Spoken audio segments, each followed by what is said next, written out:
মুক্তিৰ পূৰ্বেই বিতৰ্কত এখন অসমীয়া ছবি। বিতৰ্কতে ৰৈ যোৱা নাই, আৰক্ষীৰ কাষ পালেগৈ বিষয়। ছবিৰ নিৰ্মাতাৰ বিৰুদ্ধে দাখিল হ'ল এজাহাৰ।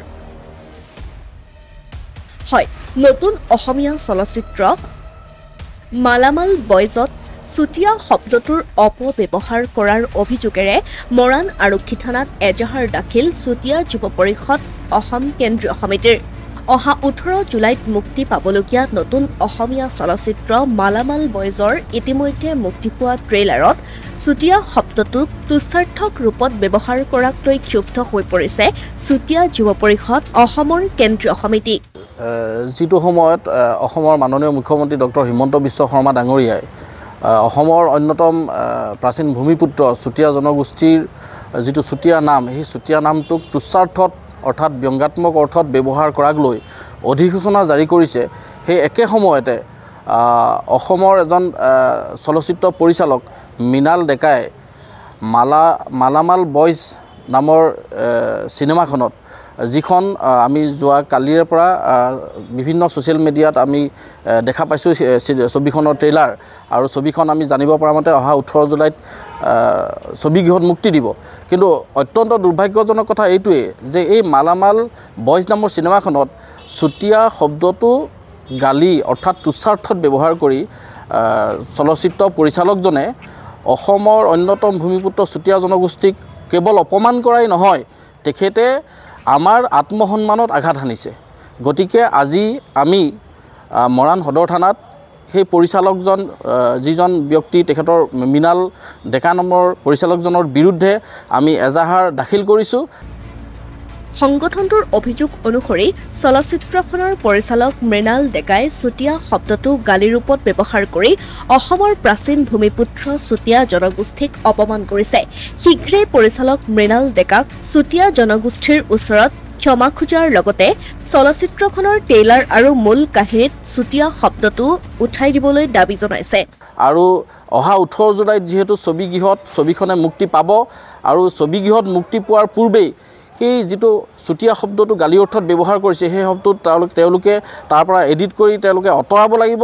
অন্যথা আমি ছবিগৃহত ছবিখন প্ৰদৰ্শন কৰাত আমি বাধা আৰোপ কৰিম। এই সন্দৰ্ভত চুতীয়া যুৱ পৰিষদ অসমৰ কেন্দ্ৰীয় সমিতিৰ সভাপতি শ্যামলজ্যোতি বৰাৰ নেতৃত্বত সংগঠনটোৰ একাংশ বিষয়ববীয়াই নিশা মৰাণ আৰক্ষী থানাত এজাহাৰ দাখিল কৰি প্ৰশাসনক বিহিত ব্যৱস্থা গ্ৰহণৰ দাবী জনাইছে। ইয়াৰ বিপৰীতে ছবিখনৰ পৰিচালক মৃণাল ডেকাই ইতিমধ্যে এই ভুলৰ ক্ষমা বিচৰা বুলি প্ৰকাশ কৰিছে। নিউজ এটা পালোঁ, সেই নিউজটোৰ মোৰ এগেইনষ্টত মৰাণ থানাত আপোনাৰ এজাহাৰ এখন দাখিল কৰিছে চুতীয়া জনগোষ্ঠীৰ এটা সংগঠনে। তো সেই বিষয়ে মই অলপমান ভালকৈ জনাবৰ কাৰণে ভিডিঅ'টো বনালোঁ। আমি ট্ৰেইলাৰটো লঞ্চ কৰিছিলোঁ 27 জুন তাৰিখে, আৰু তাৰে দুদিন পিছতে মোক চুতীয়া যুৱ সন্মিলন অসম চেণ্ট্ৰেলৰ সভাপতি কৌস্তৱ কিশোৰ চুতীয়া ডাঙৰীয়াই মোক ফোন কৰিছিলে। ফোন কৰি জনাইছিলে যে আমি তাতে মানে আপোনাৰ দুৰ্গেশজীৰ মুখত এটা ৱৰ্ড, মানে আপোনাৰ ৱৰ্ডটো হ'ল মানে চুতীয়া বুলি এটা তেখেতে ৱৰ্ড এটা ইউজ কৰিছিলে, হিন্দীত ইউজ কৰিছিলে। আমাৰ সেইটো স্ক্ৰিপ্টত নাছিলে, আৰু যিহেতু সেই ৱৰ্ডটোৱে আমাৰ অলপমান মানে দৃষ্টিগোচৰ হ'ল কথাটোত, আমি ভালকৈ মানে মন দিব নোৱাৰিলোঁ, আমাৰ ভুল হ'ল এইটো বস্তু। আৰু তেখেতসকলে জনালে যে কি তেখেতে চুতীয়া জনগোষ্ঠীক আমি মানে ইনচাল্ট কৰাৰ টাইপ আমি কেনেকুৱা টাইপ এটা পোৱা বুলি ক'লে, আৰু সেইটো বস্তুক মই সন্মান জনালোঁ, আৰু বস্তুটো মই নিজৰ ভুল বুলি, নিজৰ টীমৰ ফালৰ পৰা মোৰ ভুল বুলি মই একচেপ্ট কৰিলোঁ।